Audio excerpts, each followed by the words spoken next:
Tonight, former President Trump on a battleground blitz with this rally in Green Bay, Wisconsin. Do I have your word you're going to go out and vote? And this stop in Grand Rapids, Michigan. Both states President Biden narrowly won 4 years ago.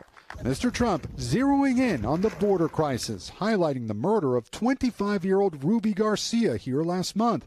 Authorities say the suspect, her romantic partner, is an undocumented immigrant who'd previously been deported during the Trump administration. Not one more innocent life should be lost to Biden migrant crime. Mr. Trump slamming President Biden for rolling back restrictive Trump border policies. Under the Trump administration, we had a tough policy of getting the bad people out. A new survey shows 64% of Americans disapprove of President Biden's handling of the border, including 3 in 10 Democrats. If you don't have a border, you got problems, and they're importing them all over the country. But studies suggest migrants don't commit crimes at higher rates than American citizens, and Democrats argue Mr. Trump is trying to exploit Garcia's death. They blame the former president for killing a bipartisan border security bill in Congress. These billboards are now going up in the crucial swing state.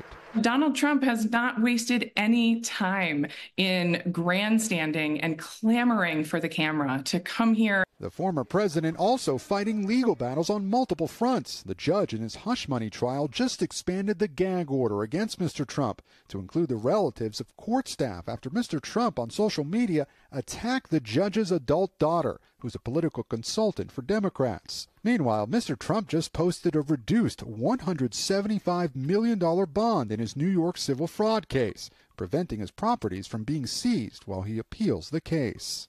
I had to put up a bond this morning for $175 million. I did nothing wrong. And meanwhile, Gabe, President Biden holding a critical call with China's president. Tell us about it. Yes, Lester. President Biden spoke with China's President Xi Jinping for an hour and 45 minutes, the White House calling it candid and constructive. Among the topics, TikTok, with President Biden reiterating concerns over the app's ties to China. Lester? Thanks for watching. Stay updated about breaking news and top stories on the NBC News app or follow us on social media.